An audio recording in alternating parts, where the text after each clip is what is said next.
I didn't stop because I was brave. I stopped because leaving would have killed something first. Snow tore sideways across the station as the cowboy reined hard and let the horse breathe. A woman stood alone under the clock, coat thin, a child's bell muffled in her fist, the train already gone. Papers would later call it mercy. By morning, they would call it law. He cut the rope from the post, not looking at the men who liked clean boots, and took them into the storm, knowing winter keeps receipts. By dawn, a fence would be cut. By night, a hearing would trade quiet for a child. By spring, the land would answer to work, not signatures. The woman would read what others skipped. The boy would ring once when truth needed a sound. And the man would learn the cost of standing where ink wanted him kneeling. The clock above the platform said the hour was right, but its minute hand lagged, just enough. If you're here for Western love, stay to the end. Subscribe for more frontier stories, and tell me which city you're watching from in the comments. Snow cut sideways across the platform, stinging skin and stealing breath. Clara kept her back to the wind and her eyes on the track, counting the seconds by the way the cold crawled from her boots into her knees. The lantern at the end of the station coughed, flared, then steadied, weak as a promise already broken. The last train was gone. The boards were empty. No footsteps. No voice calling her name. She checked the folded letter again, fingers numb, ink blurred where snow had kissed it. The date stared back wrong. She told herself it was the light. She told herself waiting was still a choice. The bell chimed, small, off rhythm. A child stood near the baggage bench, wrapped in a patched coat too thin for December. He held a little brass bell in one mitten, the kind meant for a door, not a night like this. The wind knocked him sideways.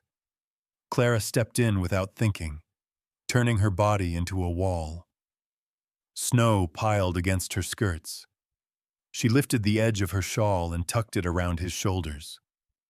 "I can stand," the boy said, jaw set, eyes watching the dark. "I know," she said, and stood anyway. Another minute burned away, then another. The lantern dimmed again. The wind found a seam and slid inside her collar. She pressed the letter to her chest. "I thought waiting meant faith." Hooves broke the storm, one, then many, then the clean halt of a trained horse. A rider emerged from the white, hat low, coat dark with ice. He reined in close, the horse's breath steaming hard. He looked at the empty platform, then at Clara, then at the boy. No smile, no apology. "You're the one with the letter," he said. Clara held it up. "I am." The rider nodded once. "It isn't safe here." She waited for him to say more. He didn't. The horse shifted. The bell chimed again as the boy tightened his grip. "I was told to wait," Clara said. "You did," the rider said. "Now you move." The wind shoved her as if to decide for her. She lifted the boy first, set him in front of the saddle horn. The rider offered no hand, only turned the horse broadside to block the worst of the gusts. Clara mounted behind, fingers finding leather, then the coat at his back. The horse stepped off into the white. The station vanished. The world narrowed to breath and motion. The rider took a cut across the flats to avoid drifts. The boy leaned into the saddle horn, bell pressed quiet against his chest. Clara kept her face turned down, counting the horse's steps like a prayer she barely remembered. A cabin appeared where none had been before. Smoke threaded the dark. The rider swung down, tied off fast, and lifted the boy as if he weighed nothing. Inside, heat struck her like a hand. A fire crackled. A kettle hissed. The rider set a mug on the table, then another, then a third, smaller one. He pointed. "Drink." She drank. The heat hurt. She didn't stop. The boy's shoulders dropped. The bell slid to the table and lay there, still. The rider took off his hat and shook the snow from it, then hung his coat by the door. He did not sit. "You can stay the night," he said. "Work comes early." "What kind?" Clara asked. "Whatever needs doing." She nodded. The boy nodded too, once, as if the matter were settled by weather alone. Morning came hard and pale. The rider was already outside, axe ringing. Clara pulled on her boots and followed, the boy at her side. Frost bit her lashes together. The rider handed her a bucket without looking. "Pump first," he said. "Then feed." She worked. The pump groaned and spat ice. She coaxed it until water ran. She hauled feed and broke crust from the trough. The boy scattered grain with care, eyes on the horse's teeth. The rider split wood and stacked it tight. No one spoke. The wind did most of the talking. By noon, her hands burned and went dull. She didn't stop. The rider watched once, then went back to the fence where a post leaned wrong. He set it straight and tamped the earth with his heel. Inside again, she wiped the table and set out bread. The rider ate standing. The boy sat and counted bites. Clara unfolded the letter to warm it near the stove. The seal caught her eye, pressed a hair off-center, wax thin where it should have pooled. She frowned, then folded it away. "Who taught you numbers?" the rider asked, nodding at the ledger she'd set straight on the shelf. "My father," she said, "and a teacher." He grunted. Outside, the sky darkened early. Snow gathered its strength. A knock came at dusk, polite as a rule. A man stood in the doorway with papers tucked neat under his arm. Gloves clean, boots polished against the mud. He spoke of deadlines and winter statutes. He spoke of land and liens. He spoke to the rider, not to her. The rider listened. His jaw tightened. He glanced once at the boy, then at Clara, then back to the papers. "I'll answer after the storm," he said. The man smiled thin. "The law won't." The door shut. The wind leaned in. The boy picked up the bell and turned it in his hands, quiet as thought. Clara laid the letter on the table, seal up. "The date is wrong," she said. The rider looked. He didn't touch it. "Sometimes ink lies." The fire popped. Outside, the fence creaked. The boy looked from one face to the other. "Who stays when winter comes?" he asked. No one answered. The rider went to the door and set the latch. He stood there a long moment, listening to the storm like a verdict. Clara folded the letter again, slow, careful, as if the paper might cut her. "I was wrong." The rider turned back at last. "We'll see what holds by morning," he said, and in his voice was not a promise, but a choice. He met her eyes. "Do you stay?" Morning did not break clean. It crept in under the door and took its time. Snow had stacked against the cabin wall like it meant to stay. Clara rose before the kettle sang, pulled on damp boots, and found the rider already outside, hands raw, resetting a post. The wind had leaned again in the night. He worked as if the storm could be worn down by repetition. She joined him without asking. He handed her a shovel. She took it. The boy followed. Bell tucked away, eyes on the sky. They cleared a path to the pump and broke ice until water answered. It ran thin, then steadied. Clara filled buckets and didn't spill a drop. The rider watched the line she kept with her feet and nodded once. By mid-morning, the wind shifted. Snow stopped falling and began to travel. The fence sang. The rider tied off wire and tested the knots with more force than needed. Clara caught the pattern in his hands. Tight, careful, never rushed. She matched it when she took her turn, fingers stiff but sure. "Ledger's wrong," she said, when the fence held. "The count I saw won't match what he reads." He looked at her, then back to the wire. "You sure?" She nodded. "He rounds where he shouldn't." He finished the knot and moved on. No praise, no doubt. They ate standing, bread and salt. The boy asked for more water. Clara poured. The rider checked the sky again and went to the shed. A sledge leaned there, its runners cracked. He hefted it, then set it down. He chose the hammer instead. The knock came sooner than expected. Same man, same gloves.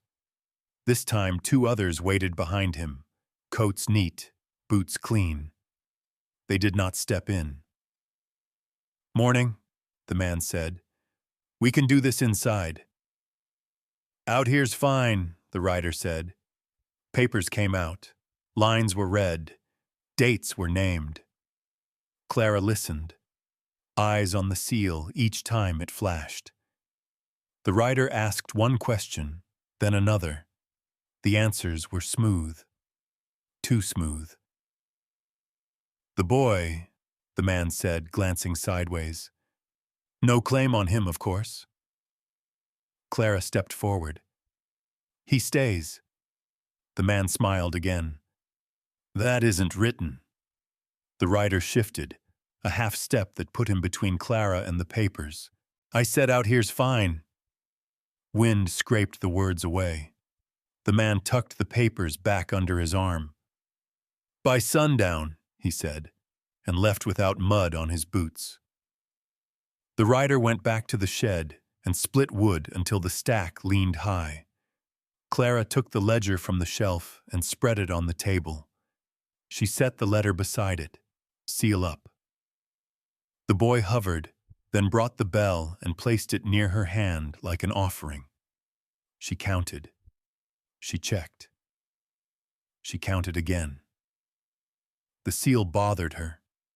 Not the picture, just the press. Thin on one edge, heavy on the other. She warmed it near the stove until the wax softened enough to tell the truth. The press mark slid a hair. Not much. Enough. "He changed the day," she said low. "Not the month. The day." The rider came to the table. He didn't touch the letter. "Why?" "So the train misses," she said. "So he can say you didn't come." The rider's jaw set. He went still, the way men do when anger decides to wait. Outside, the fence creaked again. They worked until light fell. Clara hauled water and stacked wood. The boy fed the horse and brushed snow from its mane. The rider fixed the sledge runner with iron straps and a prayer he didn't speak. When the work was done, they stood and listened. The storm held back. For now. At dusk, the rider hung his coat and poured 3 mugs. He set one by the door, one by the stove, and one in front of the boy. He didn't sit. "If they come again," he said, "they'll bring the sheriff." "I can read the law," Clara said. "I can read the gaps." He studied her, then nodded once. "No signing." "No signing," she agreed. The boy watched the mugs steam. "What if they take the horse?" "They won't," the rider said. "Not tonight." A bell rang in town, church bell, thin through the cold. Clara bowed her head without thinking. The boy followed her lead. The rider stood with his hat in his hands and waited for the sound to pass. Night pressed in. Footsteps crunched. A different knock, heavier. The door opened on the sheriff's coat, worn honest by weather. He spoke of keeping peace. He spoke of winter rules. He spoke to the rider. He glanced at Clara, then away. "I need to see the papers," the sheriff said. "Tomorrow," the rider said. The sheriff hesitated. "He won't like that." The rider met his eyes. "Neither do I." The sheriff left without promise. The wind returned like it had been listening. Clara gathered the letter and slid it back into her coat. The boy touched her sleeve. "Will you go?" he asked. She looked at the door, then the table, then the rider's hands, cut, steady, clean of ink. "I don't go where I'm written," she said. The rider poured more water into the kettle. "You stay, you work," he said. "You don't sign." "I don't sign," she said. They slept in turns. Clara woke to the sound of the sledge being dragged across packed snow. The rider was loading it by moonlight. Grain sacks, iron, the ledger wrapped tight. She pulled on her coat and joined him. He didn't ask why. He handed her the rope. They moved before dawn. The boy tucked in the sledge, Belle wrapped in cloth. The path cut low and long. The rider chose it without looking back. The town lights showed and then didn't. Clara kept her eyes on the rope and her mind on the seal. At the edge of the flats, the sledge jolted. A runner caught. The rider cursed once and knelt to fix it. Footsteps sounded behind them, more than one set. Clara tightened her grip on the rope. The rider stood. "We can talk," he said, calm as work. A voice answered from the dark. "We can read." The boy's bell chimed, thin and bright, and the sound cut the cold like a question. "This is where faith costs." The rider looked at Clara. "If they read it wrong," he said, "will you read it right?" She met his eyes. "Yes." He nodded once. "Then stand with me." He shifted aside, making space. "Will you?" They stood where the flats widened and the wind thinned, breath showing like proof. The men stepped into the gray, boots clean enough to look wrong on snow this old. The one with the papers did not hurry. He never did. He let the cold do the leaning. "Morning," he said, voice smooth. "We'll read it now." Jacob set his feet. Clara kept the rope tight in her hands, felt the pull of the sledge through wool and bone. Eli sat quiet, bell wrapped, eyes counting faces. No one raised a voice. No one smiled. The paper came out and unfolded, edges crisp. The man read dates and sums, reading as if the words themselves were the weather. Clara watched the seal, the thin edge catching light. She waited for the turn where the lie lived. "Failure to present on the agreed date," the man said. "Stop," Clara said. The wind took the word and threw it back at her. She said it again, louder, and it held. Jacob didn't move. He didn't need to. The space between him and the paper was enough. "The date's altered," Clara said. "Day, not month. Pressed light on one edge." The man smiled. "Ink runs in winter." Clara reached into her coat and took the letter out.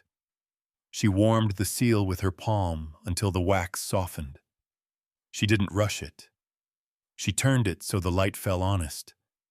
The press mark slid the way it had the night before. Not much, Enough. Eli leaned forward. It's crooked, he said, like he was naming a thing he'd dropped. The men shifted. The man with the papers didn't look at the boy. He looked at Jacob. You going to let her? She reads, Jacob said. The man lifted the paper higher, away from her reach. Jacob stepped once, not close enough to touch, close enough to make a choice visible. The wind changed and the paper rattled. Read yours, Jacob said. Clara read. She read the words as written, and then the ones the paper tried to hide. She named the gap where a signature should have lived. She named the rounding in the ledger. She didn't name herself. I learned to stand this way. The man laughed, soft. You think the sheriff will take your side? Ask him, Jacob said. The sheriff came from the road, coat worn honest, breath steady. He asked for the papers. He asked for the letter. He listened. He frowned at the seal and said nothing for a long moment. Then he asked for the ledger. Clara handed it over. Her hands shook when she let go. She didn't hide it. The sheriff read. He rubbed the wax with his thumb. He looked at the man with the papers. This is thin, he said. It's winter, the man said. So are rules, the sheriff said. He folded the paper and handed it back to Clara. Bring this to town at noon. The man's smile thinned. Noon's a long way. Jacob nodded. We'll get there. They moved. The sledge slid true for a mile, and then the runner caught again. Jacob knelt to fix it. Clara held the rope. Eli watched the road. Hooves sounded behind them, too many. The man with the papers had brought company that didn't read. Jacob finished the knot and stood. Take the boy, he said, low. No, Clara said. Please, Eli said. And it wasn't fear, it was counting. Clara lifted Eli into the sledge and wrapped him tighter. She took the rope again. Jacob stepped to the side of the road where the snow broke thin. He didn't raise his hands. He didn't lower his eyes. The men came close enough to smell iron. One reached for the sledge. Jacob's hand went to the rope and stopped. He held it, not them. We're going to town, he said. The man with the papers sighed. You're late. Jacob smiled then, just once. Noon, he said. They walked the last mile together, the men close, the wind close, the bell quiet. Church bells rang when the town showed. Clara felt the sound in her ribs. She bowed her head without meaning to. Eli did the same. Jacob stood bareheaded and waited for the ringing to pass.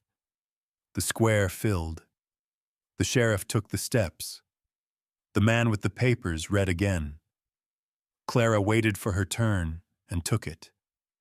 She held the letter high and named the seal and the day and the lie.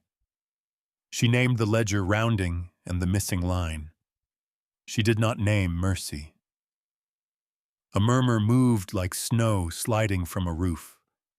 The man with the papers spoke of law. The sheriff spoke of process. The wind spoke of winter. Then the man said it, clean as a blade. If the boy stays, the land goes. Silence held. Eli's bell chimed once, the cloth slipping. Jacob looked at the boy. He looked at Clara. He looked at the ground he had tamped with his heel. He didn't look at the man. Read it again, Jacob said. The sheriff did. He read the gap. He read the rounding. He read the day. He stopped. This doesn't hold, the sheriff said. The man's mouth tightened. Then we appeal. After winter, the sheriff said. The crowd breathed. The man gathered his papers and turned away without mud on his boots. They stood until the square thinned. Jacob set a hand on Eli's shoulder. Steady. Clara folded the letter and put it back where it belonged. The bell rang for noon. On the road home, the sky went pale and kind. Snow eased. The sledge ran smooth. Jacob walked beside them, hand on the rope. He didn't hurry. At the cabin, he stacked the wood he'd cut that morning. Clara swept the floor. Eli fed the horse. The kettle sang. Jacob poured 3 mugs and set one by the door again. You stay, he said, not asking. Clara took the mug and felt the heat. She nodded once. I work. He nodded back. We don't sign. She met his eyes. Not like that. Night came gentle. Snow fell straight down, as if it had learned. Clara hung the letter by the stove to dry. The seal held. Jacob stood at the door a long time, listening to nothing pressing. Then he turned. He said it plain. Come morning, will you help me set the fence for good? Morning came honest. Snow lay clean and quiet, the kind that made sound feel earned. Jacob was already at the line, posts laid out like a promise you had to keep with your hands. Clara took the mallet without being offered it. Eli brought the wire and set it down where Jacob pointed. No one spoke. The work spoke. They set the first post deep. Jacob measured with his heel and eye, tamped the earth until it bit back. Clara drove the iron staples straight and stopped before they split the wood. Eli fed the wire and counted the turns, whispering the numbers like he was keeping time. The fence rose piece by piece, not fast, not slow, right. By mid-morning, the wind tried again. It failed. Jacob tested each knot with a pull harder than needed. Clara matched it. He noticed. He didn't say so. A rider appeared at the bend where the road dipped. Not the man with the papers. Another kind. Dust on his coat. Not snow. He reined up and watched the fence take shape. Sheriff sent me, he said. Word travels. Jacob nodded. It does. The rider looked at Clara, then at the wire. He'll appeal. After winter, Jacob said. The rider shrugged. Winter takes its own side. He left them with that and rode on. The fence held. They broke for water. Clara poured steady. Eli drank and wiped his mouth with his sleeve. Jacob rolled his shoulders once and went back to the line. Clara followed. The mallet rang. The wire sang. The sound settled into the day.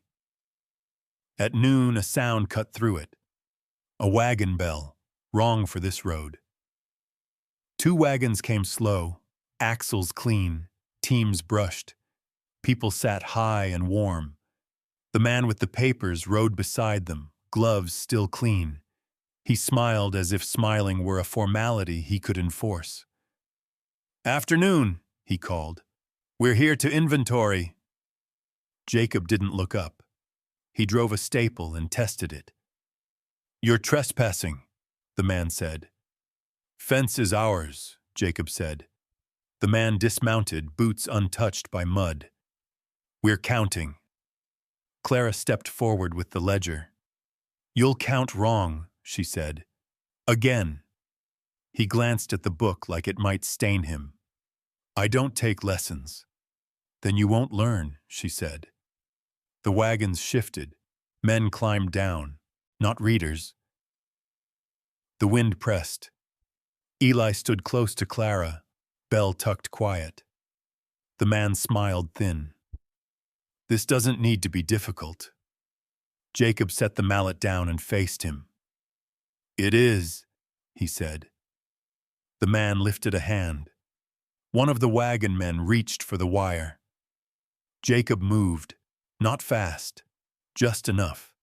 He took the wire in his bare hand and held it. The iron bit. Blood darkened the snow. He didn't let go. Clara didn't move. She opened the ledger and read aloud. Numbers, lines, the place where a signature should be. Her voice stayed level. Eli counted the wagons. 2. The men. 4. This is winter, the man said. People agree to things. No, Clara said. People endure them. Jacob released the wire and wrapped his hand in his coat without looking at it. You're done, he said. The wagons waited.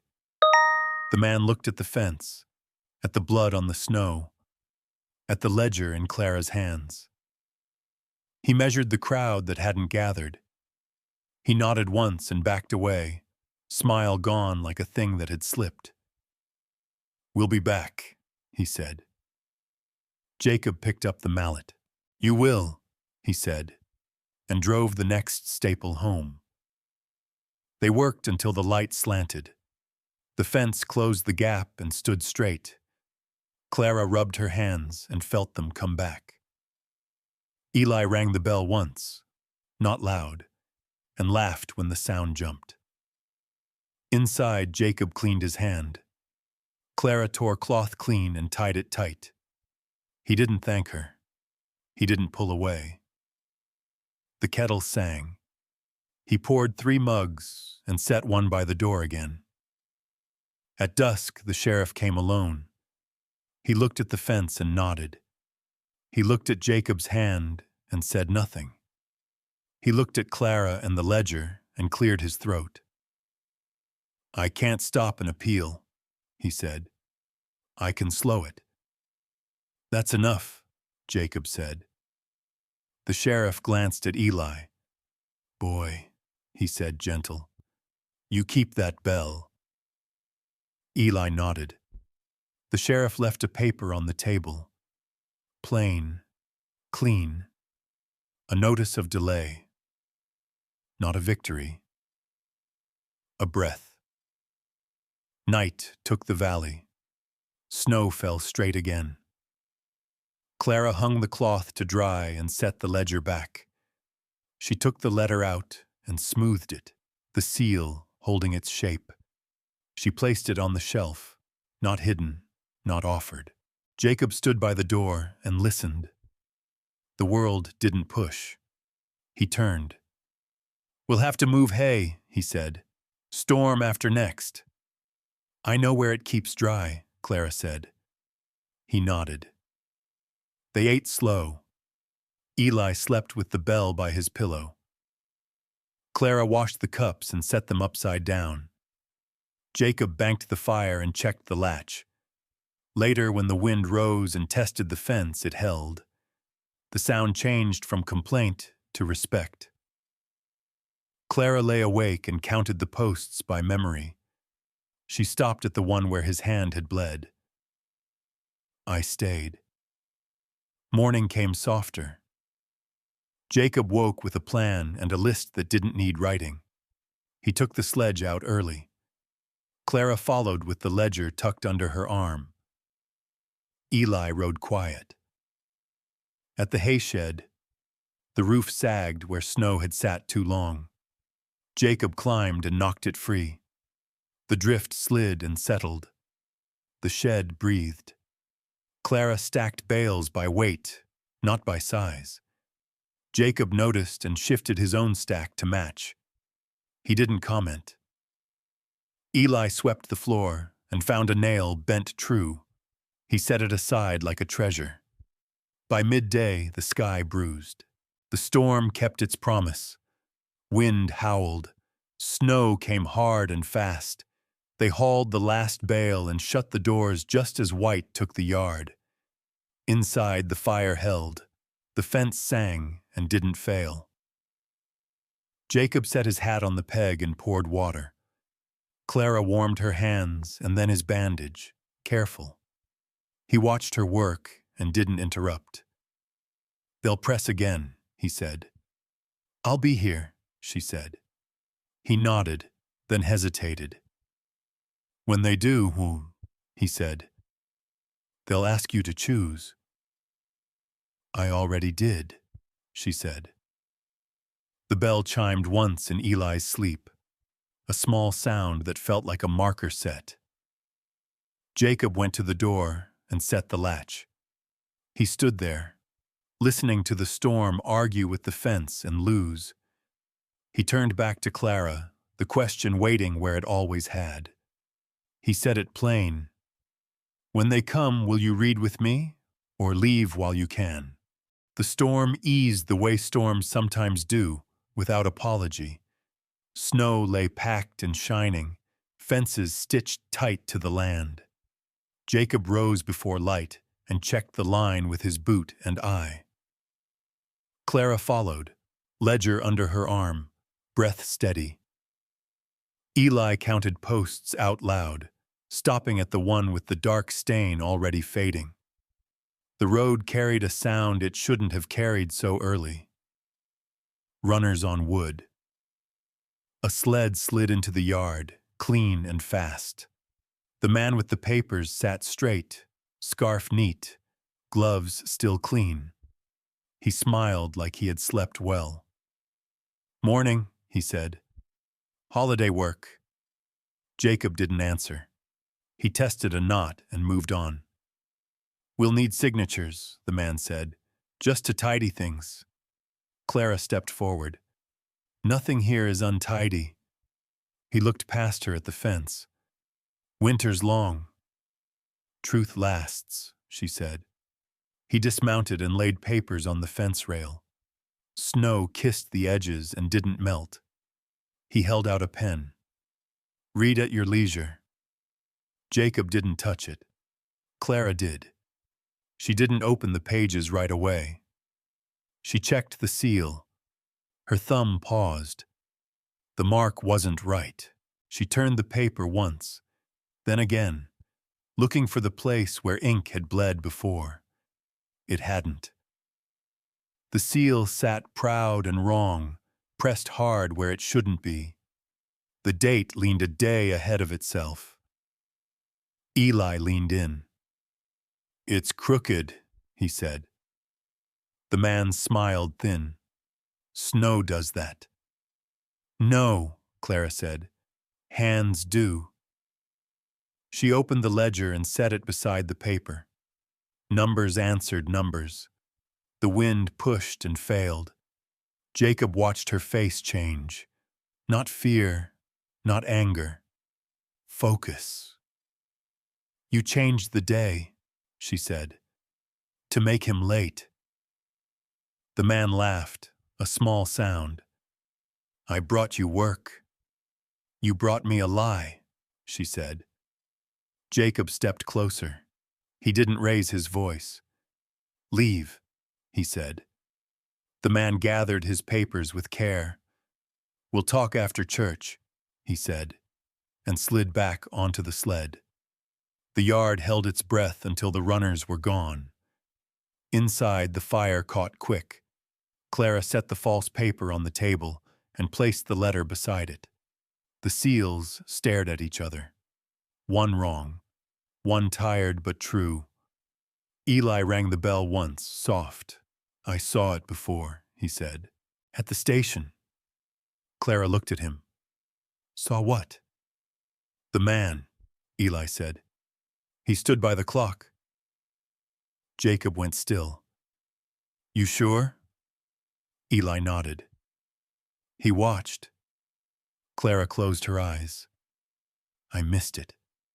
They ate without hurry. Outside, the day brightened into something like mercy. Clara took the letter and smoothed it again, then tucked it back into her coat. She didn't hide it. After church, Jacob said. They'll want a show. Then we'll bring a book, she said. They walked to town together. Snow creaked under boots. Bells rang once, then settled. The church door stood open, warmth breathing out. Candles burned low, not for preaching, just because. The man waited near the front, papers stacked. Others stood with him, faces you could read if you tried. The sheriff leaned by the door, hat in hand. "We're here to settle a matter," the man said. Jacob said nothing. Clara stepped forward. "Read," the man said, offering the false page. Clara didn't take it. She opened the ledger. "First," she said. The room shifted. She read numbers. She read dates. She held the letter up and set it beside the false seal. She said the day aloud. She said the hour. She said where the clock had stood. Eli rang the bell once. The sound cut clean. The man laughed again.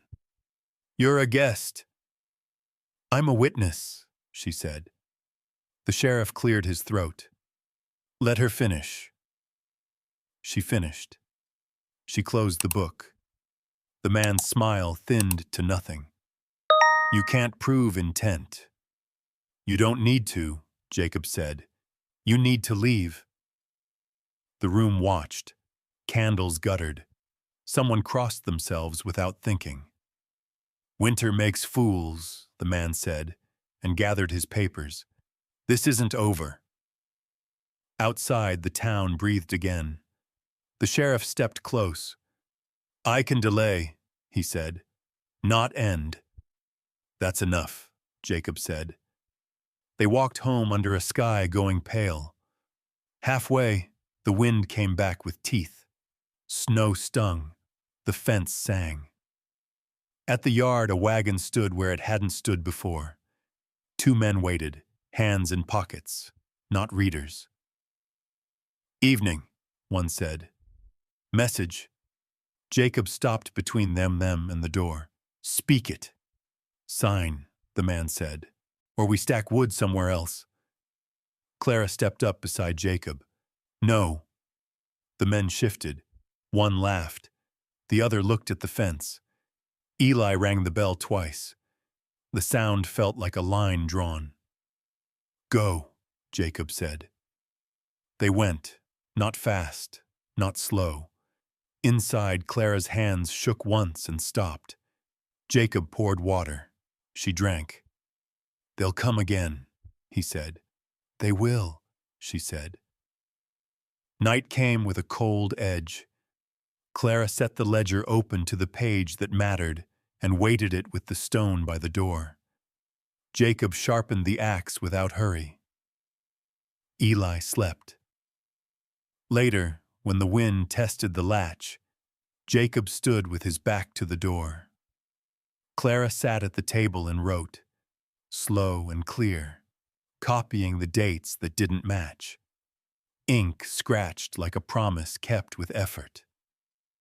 "I won't trade this." Morning brought tracks in the yard, more than before. Jacob counted them with his eye and said nothing. Clara folded the copied page and tucked it into her coat. "They'll ask you to choose," Jacob said. "They already did," she said. He nodded once, then looked at her like the question had grown teeth. "When they bring the law," he said, "will you stand and read, or walk with the boy while I hold the line?" Clara met his eyes and didn't look away. She said it plain. "If you hold, I'll read. If they take me, you keep him." The law came on a gray morning, the kind that makes breath look heavier than it is. A rider first, then a wagon, then the sheriff's boots in the yard, clean enough to show he'd walked slow. Jacob was splitting kindling. The axe rose and fell with a sound that didn't ask permission. "Morning," the sheriff said. Jacob set the axe head down in the stump. "Morning," Clara stood at the door with the ledger tucked under her arm, coat buttoned wrong because she'd done it without thinking. Eli hovered at her knee, bell quiet in his fist. "We'll keep this civil," the sheriff said, and nodded toward the wagon. "Order of notice." The man from before stepped down, papers dry in a leather wrap. He smiled like he had learned a better way to smile overnight. "Read," Jacob said. The man cleared his throat and read what Winter had taught him to read. Dates, boundaries, consequences, words that leaned forward as if they could push a house. Clara stepped out onto the packed snow. "Stop." The sheriff hesitated. "Miss, read the hour," she said. "Read it aloud." The man paused, then read it. The wind took the sound and broke it. "And the station clock," Clara said. "What did it say at that hour?" The man smiled again. "Clocks drift. People don't," she said. Jacob felt the yard tighten. He shifted once, not toward the axe, not away. He stood where he was. The sheriff rubbed his jaw. "We can adjourn." "No," the man said. "We're done adjourning." Eli stepped forward without looking at anyone. He rang the bell once. The sound landed and stayed. "I saw him," Eli said. "By the clock." The man laughed, sharp. "Children see many things." "They see what adults miss," Clara said. She opened the ledger and held it where the light could find it. "Read with me." The sheriff looked. He didn't touch. He nodded. "Read." Clara read. She read the hour. She read the date. She read the seal's edge and how it bit wrong. She read the space where a finger had pressed too hard. The man's smile thinned to a line that cut his face in half. "You can't prove who pressed it." "I can prove when," she said. Jacob spoke then, quiet. "That's enough." The sheriff exhaled. "I can delay," he said again. "I can't end." The man gathered his papers. "Delay's a kind of victory." They left the yard as they had come. The wagon rolled. The rider followed. The boots went last. Inside, the fire cracked. Clara sat and let her hands shake once. Jacob set a cup in front of her. She drank without spilling. "They'll come back with something else," Jacob said. "They always do," she said. He went to the barn and checked the doors. The wind had found a new way in. He fixed it with a board and a nail that bent before it held. He bent it back and held. At noon, the sky broke into a light that pretended to be kind. Clara took the copied page and stitched it into the coat lining with thread she'd saved for buttons. Her fingers moved like they had done this before. "Why the coat?" Jacob asked. "So it stays with me," she said.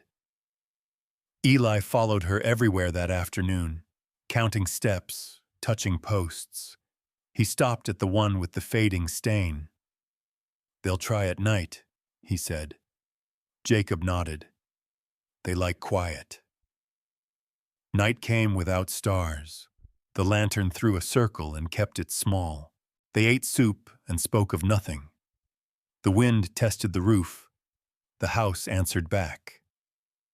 Later, boots sounded where boots shouldn't sound. Not one pair, two, then three. A knock, careful enough to be polite. Jacob opened the door with his body, not his hands. "Speak it." "We brought terms," a voice said. "Sign and stay. Refuse and go." Clara stepped to Jacob's shoulder. "Read them." The paper slid across the threshold and stopped at her boot. She bent and read by lantern. She read the place where her name had been written without her hand. "Who wrote this?" she asked. Silence. Jacob leaned down and tore the paper once. The sound felt loud and right. Go, he said. The boots shifted. One man laughed and then stopped. We'll see you in the morning, he said, and the night took them back. The house didn't sleep. When dawn came, it brought a frost that cut. The sheriff returned alone. His hat stayed in his hands. They're pushing, he said. They push, Jacob said. They'll force a hearing, the sheriff said. Public. Good, Clara said. He looked at her then, really looked. You ready? She nodded. I was ready at the station. I didn't know it then. Town filled with people who pretended they were there for warmth. The man stood near the front, papers clean again. The sheriff took the bench. Candles burned because they always burned. Proceed, the sheriff said. The man read. Clara waited. When he finished, she stood and read what he hadn't. She read the hour. She read the hand. She read the way a clock doesn't drift when someone stands beside it. Eli rang the bell once. The sound climbed and sat on the beams. The man snapped. Enough. Not yet, the sheriff said. Clara turned a page and showed the coat lining, the stitch neat and true. She pulled the paper free and laid it down. The room leaned in. You changed the day, she said again. You thought winter would cover it. The man looked at Jacob. Sign and end this. Jacob shook his head once. No. The sheriff closed his eyes, opened them, and spoke to the room. Delay stands. The man gathered his papers. He didn't smile this time. You'll pay. Outside, the wind waited. At the edge of town, the man's sled turned. The runner caught a stone and jumped. On the walk home, Clara's legs felt hollow. Jacob matched her pace without looking. Eli kicked snow and didn't ring the bell. At the yard, the fence had been cut. Not all the way through, just enough to promise. Jacob knelt and tied a new knot with the rope he trusted. The knot sat like a decision. They'll try to take him, Clara said, voice low. Jacob stood. They won't. How? She asked. He looked at the house. By standing. Night came again. Clara wrote by lantern, copying names she remembered, hours she could swear to. Jacob sharpened the axe and didn't lift it. Eli slept with the bell in his hand. Near midnight, a knock came that wasn't careful. The door shook. Open, a voice said. Jacob didn't move. Go. The door shook again. Wood groaned. Clara stood and held the ledger like it weighed something. Eli woke and rang the bell, once, then twice. The shaking stopped. Silence held. Morning broke with tracks leading away. The fence held. The house held. Jacob poured coffee. Clara drank and felt it reach her hands. They'll bring the law again, Jacob said. They'll bring a choice, she said. He watched her, the question grown teeth again. If they make it one, he said, you know which way I stand. Clara nodded. She touched the coat lining once. I choose to stay. Jacob set the cup down and said the words that changed the count of things in the room. Then we go to town together, he said, and read it all. He waited, steady. Will you stand with me when the door opens? Dawn didn't arrive so much as it thinned the dark. The yard lay white and held. Jacob set the gate open with one hand and didn't look back. Clara stepped through, coat heavy where paper lived. Eli followed, Bell quiet. Town waited without admitting it was waiting. Lamps burned low. Breath showed. The man stood near the rail with his papers already out.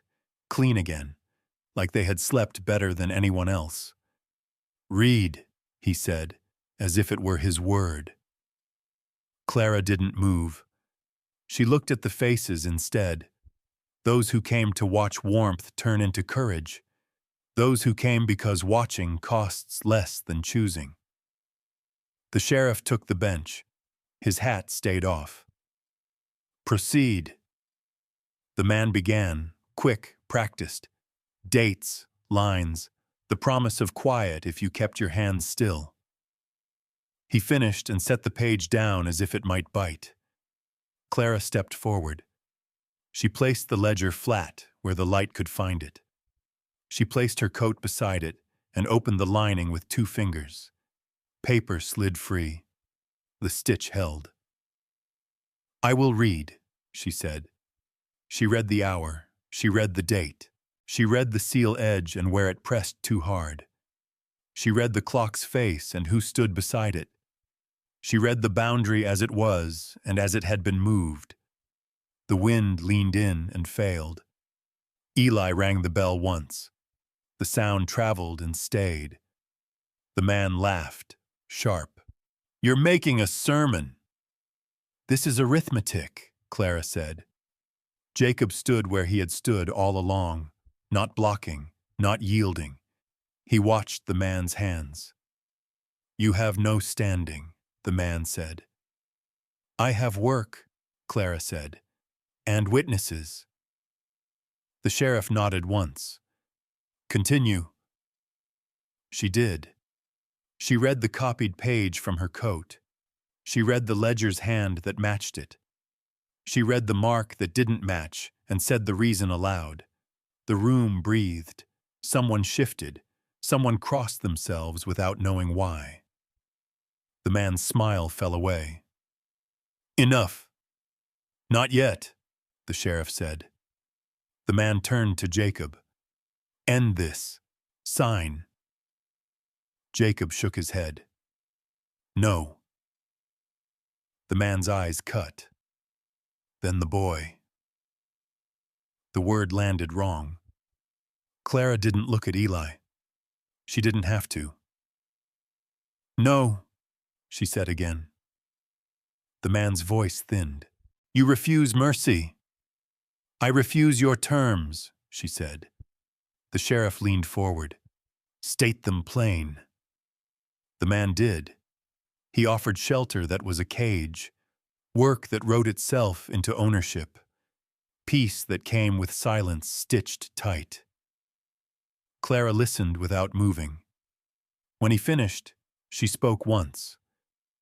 "We counter." The man smiled without humor. "With what?" "With daylight," Jacob said. Clara nodded. Wages written and witnessed. Boundaries read aloud. No transfer of person. The boy stays. The room leaned. The man laughed again, brittle.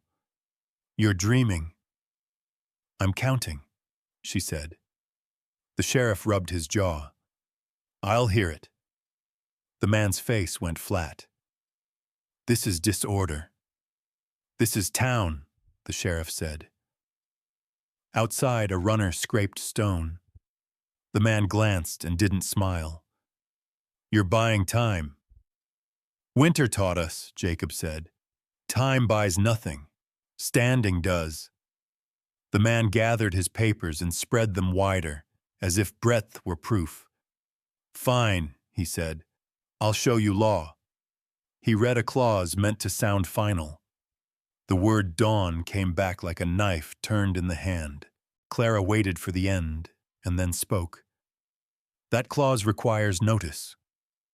"It has notice," the man said. "It requires witness," she said. The sheriff nodded. "It does." "Then witness this," Clara said, and turned to the faces. "Who saw him by the clock?" Silence stretched. Then a cough. Then a hand half raised and dropped. Then another held. "I did," a woman said, voice thin but there. "So did I," a man said, surprised to hear himself. The room changed shape. Eli rang the bell twice. The sound made the change hold. The man looked at the sheriff. "This is irregular." "It's testimony," the sheriff said. The man's mouth tightened. "You'll regret this." "Maybe," Clara said. "Not today." The sheriff brought the gavel down once. "Delay stands. Boundaries remain." The man gathered his papers fast now. He didn't look at Clara. He didn't look at Jacob. He left without runners this time, boots loud on wood. Outside, breath came easier. The town pretended it had always been this way. On the road home, the wind tried again and lost. Jacob walked a half step behind Clara without meaning to. Eli skipped and stopped, rang the bell once and didn't skip again. At the yard, the fence had been cut all the way through. The post leaned. Jacob knelt and lifted it. "They don't like losing." "They don't like reading," Clara said. He set the post true and tamped snow hard. The knot came last and sat like it had decided to be there. "They'll come back," Eli said. Jacob nodded. "They will." Clara took off her coat and smoothed the lining flat. The paper went back inside, the stitch quick and neat. Inside, the fire caught and held. Clara poured water and then coffee, hands steady now. Jacob drank and watched the door. By afternoon, the sky turned and turned again. The sheriff rode in alone, slower than before. "They're pressing for night," he said. Jacob nodded. "We're ready." The sheriff looked at Clara. "You know the cost." She nodded. "I counted. I am not light." Night came with a hard edge.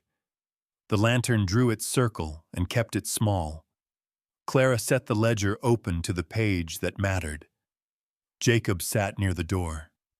Eli slept with the bell in his hand. Boots came fast, more than before. The door shook and cracked once. Not through. "Open," a voice said.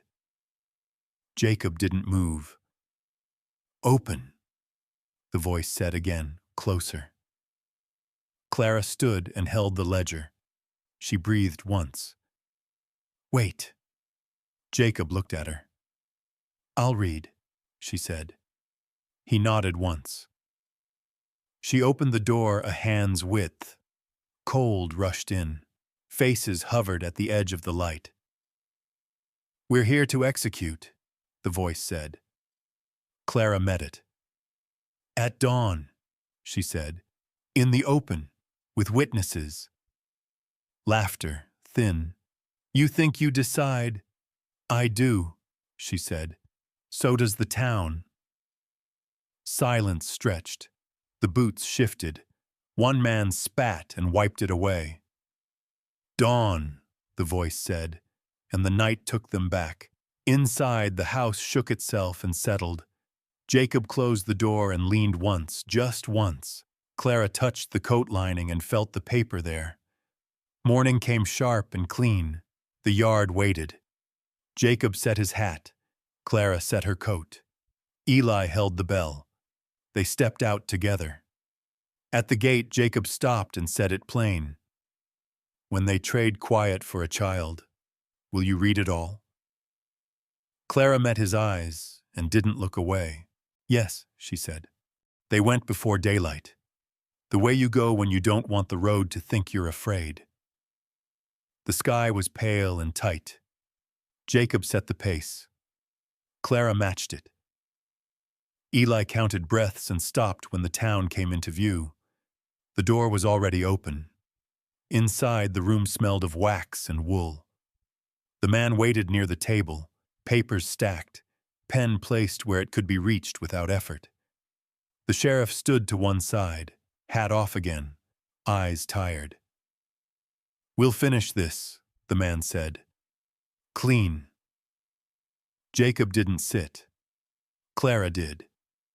She placed the ledger flat and rested her hand on it, as if the book could feel her pulse. "Read," she said. The man read terms meant to sound like mercy, shelter, work, a place for the boy, words that moved like warm hands until you noticed where they led. "And the cost?" Clara asked. The man smiled. "Signature." "And after?" she said. "After," he said. "Peace." Eli leaned in. "That word's heavy." The man laughed. "It's light enough if you carry it right." Clara closed the ledger. "You're buying silence." The man shrugged. "Winter buys many things." Jacob spoke low. "Say it plain." The man did. "Sign and you stay under my roof. Refuse and the boy goes where boys go." The room tightened. The sheriff shifted his weight and didn't speak. Clara looked at Eli. He stood straight, bell quiet. "Don't," he said. She turned back to the table. "No." The man's smile fell away. "Think." "I am," she said. He slid another page forward. "There's another way." Jacob stepped closer. "There isn't." The man's eyes cut. "This isn't about you." "It is," Jacob said. Outside, wind found the door and tried it once. The man leaned back. "We'll adjourn," he said. "Night brings clarity." They left with the taste of iron in their mouths. The town felt smaller for having watched. At the yard, the fence stood patched and stubborn. Jacob checked the knots again. Clara set water to heat and counted cups. Eli swept the step without being told. "They'll come after dark," Jacob said. "They like it quiet," Clara said. Night fell hard. The moon stayed gone. The lantern drew a circle and kept it. Clara wrote by its edge, copying names she had learned to remember, hours she could swear to. Jacob sat near the door and listened to the roof speak. Boots came without knock. "Open," a voice said. Jacob didn't move. "Open," the voice said again, louder. Clara stood and put the ledger inside her coat. She stitched it there earlier for a reason. "I'll read," she said. Jacob shook his head.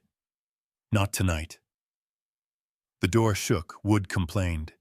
Eli rang the bell once. The sound went thin and straight. "Go," Jacob said. Silence answered. Then a laugh, not close, not far. "We'll see," the voice said, and the night took it back. They didn't sleep. When dawn came, it came like a bruise turning yellow. Tracks led away again. The fence held again. By noon, the sheriff rode in alone. He didn't dismount right away. "They're pushing a hearing," he said. "Public. Tonight." "Good," Clara said. He nodded. "They'll bring terms." "They always do," Jacob said. Town filled by lamplight. People stood where standing had never felt like choosing before. The man waited, papers clean again. The sheriff took the bench. Candles burned because they always burned. "Proceed," the sheriff said. The man read fast this time, as if speed could make truth stumble. Clara waited. When he finished, she stood. "I will read," she said, and did. She read the hour.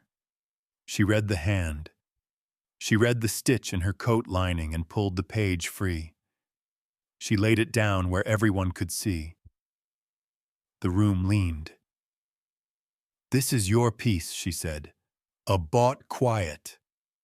The man snapped. "You're finished." "Not yet," the sheriff said. Clara looked at Jacob once. He nodded. She turned back to the room. "There is a condition," she said. The man smiled again, thin. "Of course." "I will work," she said. "Not for you, for the land, for wages written and witnessed. The boy stays with us. No contract that trades a person." The room breathed. The man laughed, sharp. "You have no leverage." Jacob stepped forward. "You do." He set the rope on the table, the knot clean and known. "We won't sign," he said. "We'll stand, and you'll show your hand." The man's eyes flicked to the sheriff. "This is disorder." The sheriff looked at the rope, then at the paper. He spoke slow. "This is a hearing." The man gathered himself. "Fine," he said. "I'll make it simple." He slid one last page forward. "Sign this, tonight, or the order stands at dawn." Clara read it. Her face didn't change. "You moved the boundary," she said. "It's within the law," he said. "It isn't," she said. "You know it." The room waited. Someone crossed themselves without thinking. Clara folded the page and tore it once. The sound was small and loud at the same time. "I refuse," she said. The man's mouth went flat. "Then you choose hunger." Jacob spoke. "We choose each other." The sheriff closed his eyes and opened them. "Delay stands," he said, and brought the gavel down once. Outside, the wind started again. They walked home together. Halfway, Clara stopped. Her legs felt hollow again. "Say it," Jacob said. "If they take me," she said, "you keep him." Jacob shook his head. "No." Eli looked up at both of them. "Stop talking like that." Clara smiled, small. "All right?" At the yard, the fence had been cut again, deeper this time. Jacob fixed it without hurry. Clara held the lantern steady. Eli counted nails. Night came. The lantern circle held. Clara wrote one more page and tucked it into the coat lining beside the other. Boots came fast this time, more than before. The door shook hard. "Open," a voice said. Jacob didn't move. Wood cracked. Not through. Yet.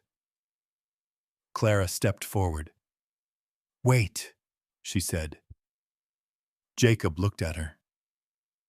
"I'll speak," she said. He hesitated, then nodded once. She opened the door a hand's width. Cold rushed in. "We have terms," the voice said. Clara met it. "So do we." Silence stretched. The boots shifted. "Read them," the voice said. Clara breathed once. "At dawn," she said. "In the open. With witnesses." The boots moved. A laugh. Thin. "You're brave." "No," she said. "I'm done hiding." The boots retreated.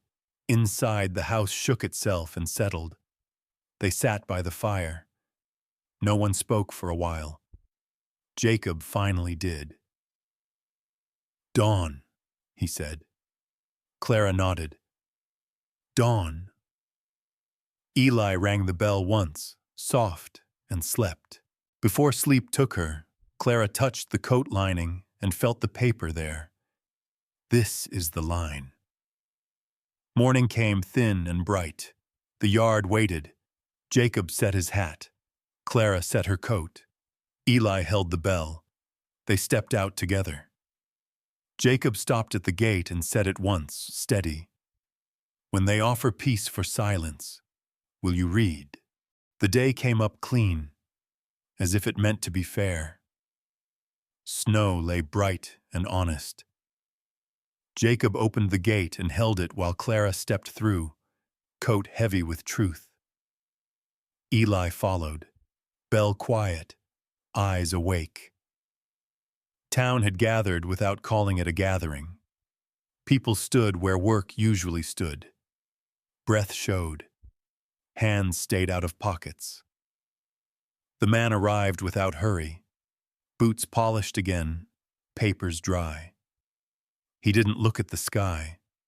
He didn't look at the fence. "Proceed," the sheriff said, voice thinner than yesterday. The man read first, because he always did. He read a version of peace that had no room for air. He read boundaries that crept while you slept. He read consequences like a prayer turned inside out. When he finished, he held the pen where it could be seen.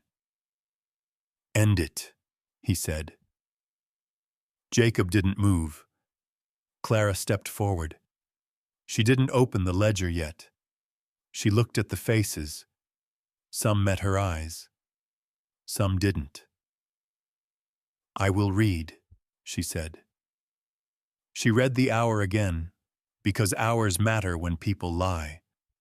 She read the date and the hand. She read the witness names she had written last night by lantern. She read the clause he didn't want spoken and spoke it anyway. The wind leaned and failed.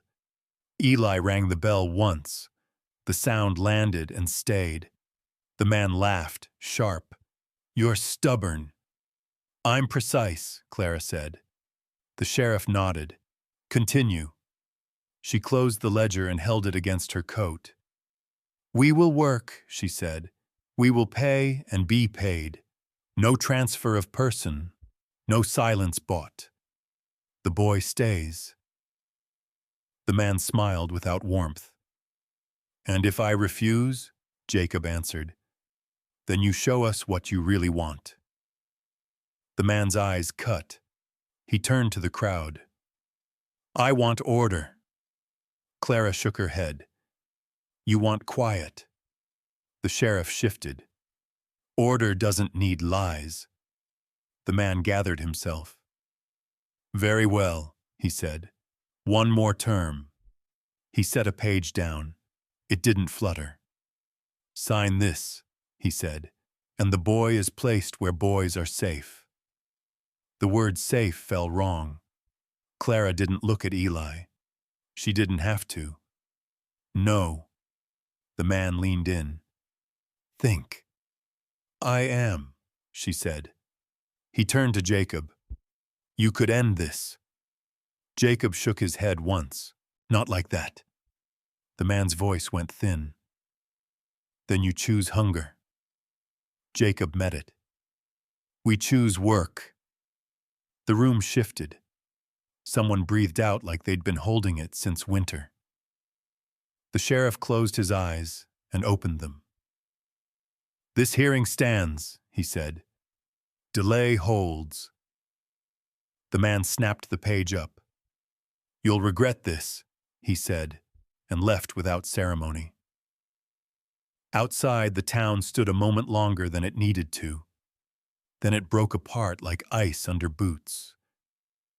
On the road home, Clara's legs felt hollow again. Jacob matched her pace without looking. Eli kicked snow and didn't ring the bell. At the yard, the fence leaned again. Jacob set it true again. The knot came last and sat like a decision that didn't need words. "They'll try another way," Clara said. "They always do," Jacob said. Afternoon brought a wagon that didn't stop. It passed slow and kept going. Night brought wind that worried the eaves. Inside, Clara wrote by lantern, copying witness names again, making the letters sit straight. Jacob sharpened the axe and didn't lift it. Eli slept with the bell in his hand. Near midnight, the knock came soft this time. Careful. Jacob opened the door with his body, not his hands. Speak. A woman stood there, shawl pulled tight. She didn't smile. I came to warn you, she said. They'll come for the boy before dawn. Clara stepped forward. Who sent you? No one, the woman said. I heard. Jacob nodded once. Thank you. The woman looked at Clara. You're brave. No, Clara said. I'm counting. The woman left without another word. They didn't sleep. Dawn came pale and tight. Tracks cut the yard in new lines. Boots came fast, more than before. Open, a voice said. Jacob didn't move. The door shook once, then again. Wood complained. Clara stepped forward. Wait, she said. Jacob looked at her. I'll speak, she said. He nodded once. She opened the door a hand's width. Cold rushed in. Faces hovered at the edge of light. We're here for the boy, the voice said. Eli stepped forward without looking at anyone. He rang the bell once. The sound cut clean. No, Clara said. You're here for quiet. The voice laughed. Stand aside. Jacob moved then, just enough to fill the doorway. Go. Hands shifted. Someone spat. Someone swore under breath. Dawn, the voice said. Town. Dawn, Clara said. Town. The boots retreated. Inside, the house shook itself and settled. Jacob closed the door and leaned once, just once. Clara touched the coat lining and felt the paper there. Morning broke sharp. The yard waited. Town filled again, slower this time. The sheriff arrived early. He didn't look rested. They're pushing hard, he said. We're standing, Jacob said. The man came last, face set. He didn't smile. Proceed, the sheriff said. The man read a final time, faster than before, as if speed could outrun truth.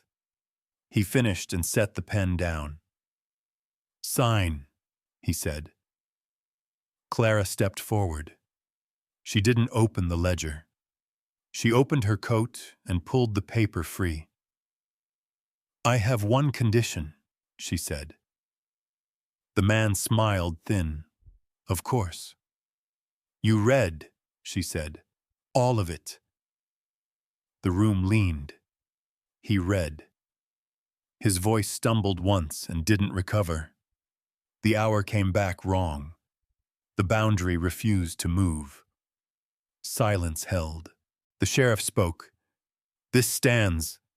The man's face went flat. Then I'll collect another way. Jacob spoke then, quiet. Not here. The sheriff brought the gavel down once. Hearing adjourned. Outside, the wind lifted and set down. The town breathed. On the walk home, Clara stopped at the gate. If they come again, she said, they'll bring more. Jacob nodded. We'll bring daylight. Eli rang the bell once, soft. At the door, Jacob turned to Clara. The question had been waiting since the station. When they offer you a life without us, he said, will you take it?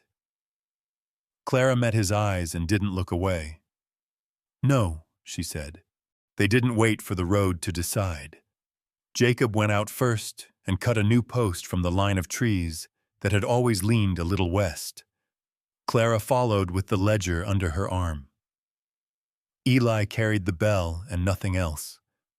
Snow creaked. The day watched. By noon, the wind had learned their shape and stopped arguing. The fence stood straighter for it. Jacob set the post and tamped hard until the earth bit back. Clara drove the staples and stopped before the wood split. Eli counted turns and stopped counting when it felt right. A wagon came fast and didn't slow. It passed the yard and kept going toward town. Dust on snow. Not a good sign. "They're calling it," Jacob said. "They would," Clara said. They ate standing. Bread, salt, water. No words wasted. When the sky went flat, they went. Town had chosen sides without saying it had chosen. People stood close enough to hear each other breathe. The sheriff took the bench. His hat stayed off. The man arrived last, face set, papers fewer than before. "Proceed," the sheriff said, tired now. The man read a notice meant to end things. He read it quick and clean. He didn't read the hour. He didn't read the hand. He held the pen out like a final kindness. "Sign," he said. "Walk away with dignity." Clara didn't touch the pen. She didn't open the ledger. She opened her coat and let the stitched page show. "I will read," she said. The man laughed, thin. "There's nothing left." "There is," she said, and read the names. She read the hour. She read the witness lines she had added at dawn. She read the clause that refused to bend. Eli rang the bell once. The sound climbed and sat. The sheriff leaned forward. "That stands." The man's mouth went flat. "Then we collect."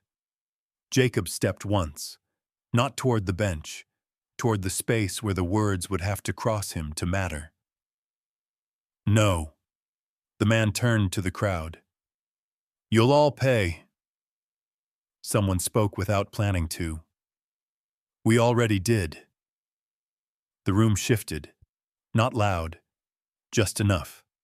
The sheriff brought the gavel down. "This hearing is over." Outside, the wind waited and then gave up. They walked home under a sky that pretended to be kind. Halfway, Clara stopped and bent, breath short. Jacob stopped with her. He didn't ask. "I'm all right," she said. He nodded and matched her pace when she moved again. At the yard, the fence had been burned at one post. Not through. A warning. The smell sat wrong. Jacob knelt and scraped char until wood showed. He set a sister post and tied the rope he trusted. The knot sat and decided.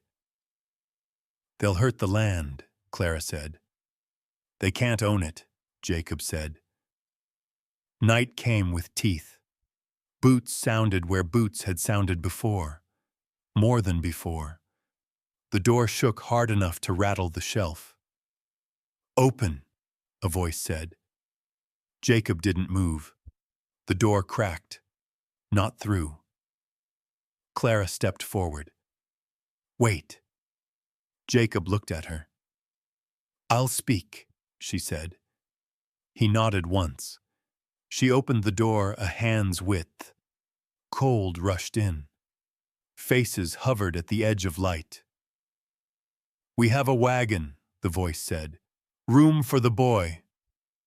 "No," Clara said. "Think," the voice said. "I am," she said. Jacob filled the doorway. "Go." A hand lifted. Another. The wind cut.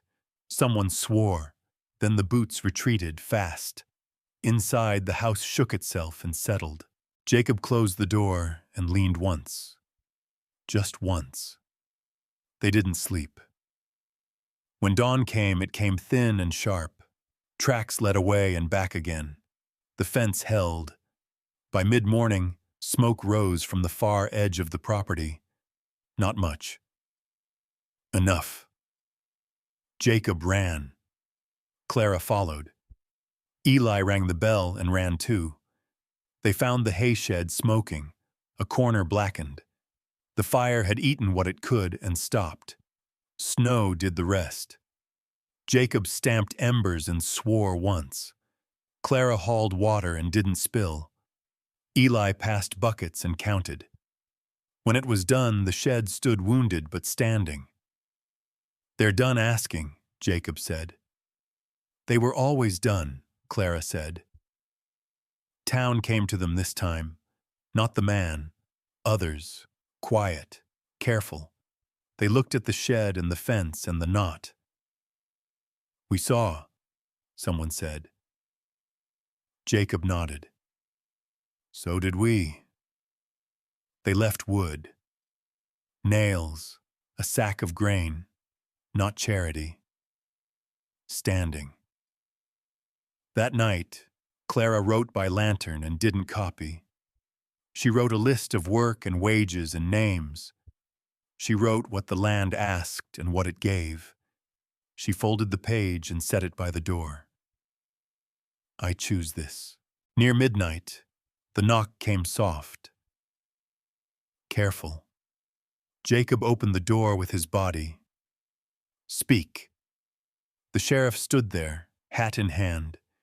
He looked older. "They'll try to move him at first light," he said. "I can't be everywhere." Jacob nodded. "You've been enough." The sheriff looked at Clara. "If you go," he said, "go now." Clara shook her head. "No." The sheriff left without another word. They sat by the fire. Eli slept with the bell in his hand. Jacob sharpened the axe and set it down again. Clara folded the list and put it in her coat. Morning came pale. The yard waited. Boots came fast. More than before. The wagon waited at the road. "Open," a voice said. Jacob didn't move. Clara stepped forward. "Town," she said. The voice laughed. "Town sleeps." "Town watches," she said. Eli rang the bell once. The sound cut clean. Faces appeared at the gate. One, then two, then more. They stood where the fence told them to stand. The man arrived last, face hard. "This ends," he said. Clara opened her coat and took the list out. "Read," she said. He laughed. "I won't." "Then I will," she said, and did. She read the work, the wages, the names. She read the fence and the shed and the night. She read the cost of quiet and named it. The wind leaned and failed. The sheriff stepped forward. "Stand down," he said. The man looked around and saw the count had changed. He turned without another word. The wagon rolled away empty. Silence held. Then breath. On the walk back to the house, Clara's legs shook and stopped. Jacob matched her pace. Eli skipped once and rang the bell, soft. At the door, Jacob turned to her. The question had waited a long time. "When they offer you peace again," he said, "will you still read?" Clara met his eyes and didn't look away. "Yes," she said. Inside, the fire caught and held. The fence sang and didn't fail. Jacob set the axe by the door and said it plain. "Then stay, not as shelter, as work." The days that followed did not soften. They organized themselves. Jacob rose before light and cut a schedule into the dark. Hay first, water second, fence last. Clara took the list she had written and turned it into hours that held. Eli learned where to stand so work could move around him without stopping. The land accepted the arrangement the way land accepts anything that is honest. Snow came and went. Wind tested and lost. The fence held because the knots were set by hands that knew what they were for. The shed smoked no more. Its blackened corner stood like a scar you could point to and name. Town came without being called. Not all at once. One man with nails. One woman with thread. A boy with a sack of grain that was heavier than he expected. They left things where they could be found and did not ask to be thanked. The sheriff rode by less often. When he did, he stayed on the road and nodded. The man with the papers did not appear. His absence made its own sound. On the coldest morning, the pump froze hard. Jacob broke ice with the back of the axe and bent the pipe back into shape. Clara warmed the fittings and counted the turns before she tightened. Eli fetched water from the creek and did not spill. By noon, the pump answered again, thin and steady. Work built a quiet that wasn't silence. It was the kind that let you hear your own breath and not be afraid of it. One afternoon, the sky dropped low and the wind came fast. A rider appeared where the road dipped, coat dark, horse lathered. He pulled up short and didn't dismount. "They're done," he said. "For now." Jacob nodded. "Winter's not." The rider smiled once like a thing he didn't do often. "Town remembers," he said, and rode on. Clara took the ledger out that night and added a line she hadn't planned to add. Wages paid. Hours kept. No transfer of person. She closed the book and set it back on the shelf where it could be seen. The next storm came sideways and stayed. Snow stacked against the house and meant it. Jacob dug a path that closed as fast as he cut it. Clara kept the fire fed and the pots moving. Eli counted wood and learned the sound of a log that would burn slow. When the wind finally broke, it left a cold that cut. They found the fence bowed in 2 places and standing in the rest. Jacob fixed the bows without hurry. Clara held the lantern steady. Eli rang the bell once when the last knot sat right. At dusk, the man came alone. No wagon, no papers in his hands. His gloves were still clean, but his boots had learned mud. "I came to talk," he said. Jacob stood where he stood. Clara stayed at his shoulder. Eli did not ring the bell. "There's nothing left to say," Clara said. The man looked past them at the fence and the shed and the smoke that rose straight. "Winter's expensive," he said. "So is quiet," she said. He smiled without warmth. "I can make this easier." Jacob shook his head once. "Not here."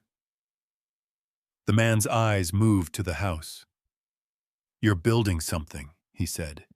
"People notice." "They do," Clara said. He stood a moment longer, then turned away. The road took him and didn't give him back. Night came clear. Stars showed. The lantern drew a circle and kept it small. Clara wrote by its edge, not copying now, just setting things down as they were. Jacob sharpened the axe and hung it back up.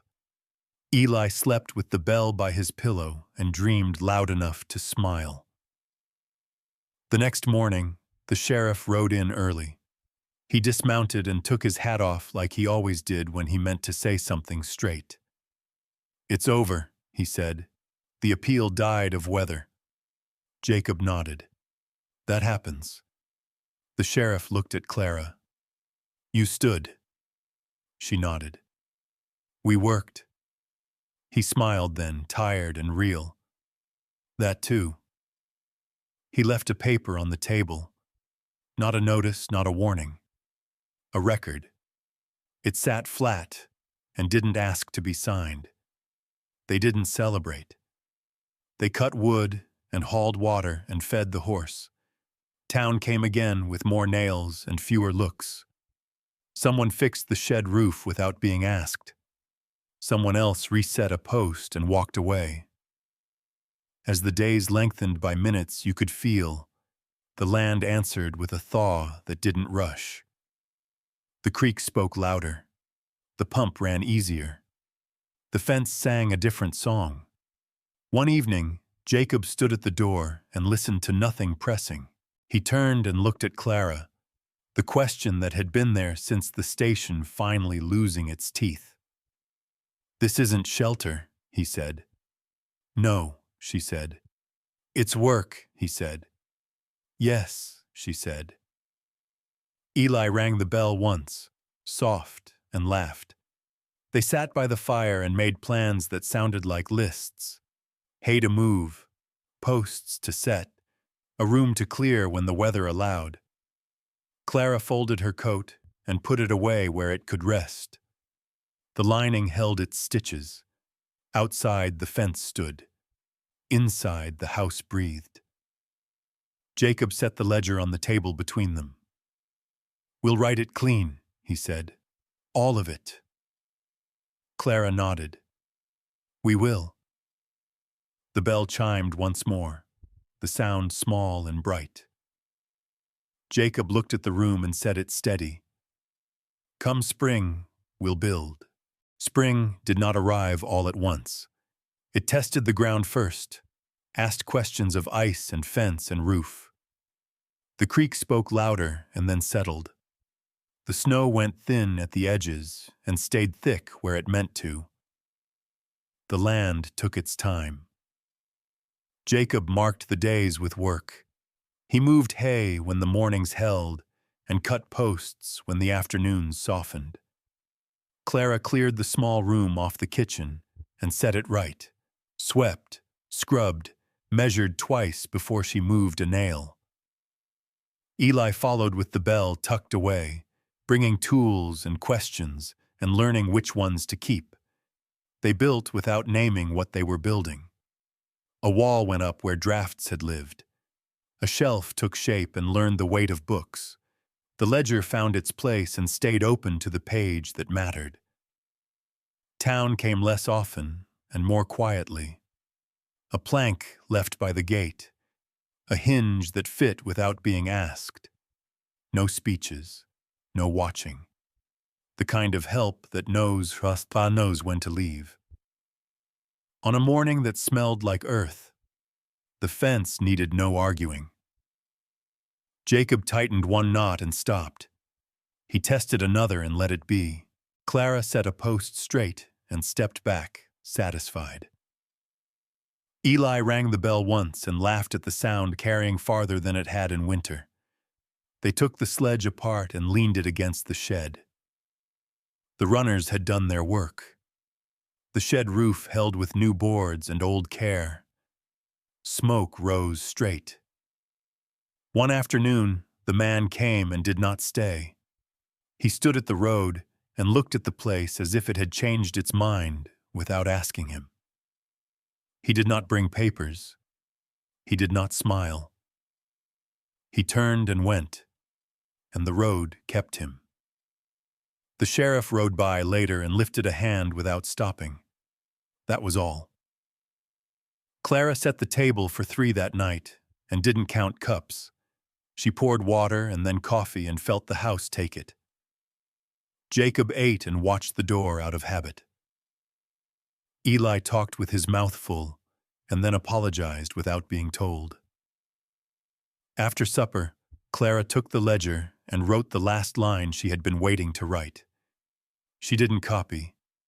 She named the work. She named the hours. She named the pay. She closed the book and set it where it could be seen. "I'd like to plant," she said, like it was a question. Jacob nodded. "South side holds." Eli clapped and rang the bell once, soft. They broke ground together. The earth resisted and then gave. Seeds went in measured and careful. The creek kept its word. The fence watched and approved. On a day when the sky stayed wide, Jacob brought a board he'd been saving. He set it across the doorway of the cleared room and held it there while Clara checked level.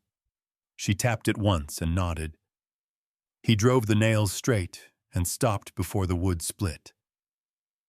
"It'll be light," she said. He nodded. "It will." They stood back and looked at the space. It wasn't finished. It didn't need to be. Eli ran the length of the fence and counted posts out loud until he lost count and started laughing. The sound traveled and stayed. I stayed. They worked until evening and sat on the step when the light went gold. The house breathed. The land answered. No one spoke for a while. Jacob finally did. "We'll need a table." Clara smiled. "I know where to put it." He nodded and let the thought settle. The night came gentle. Stars showed. The lanterns stayed unlit. Clara folded her coat and set it away. The lining held, but it didn't need to carry anything anymore. Later, when sleep came easy, Eli dreamed loud enough to smile. Jacob listened to nothing pressing and found he could stop listening. Clara counted breaths and didn't need to count. Morning brought a knock that didn't hurry. A wagon stood at the road with a man and a woman who had learned where to stand.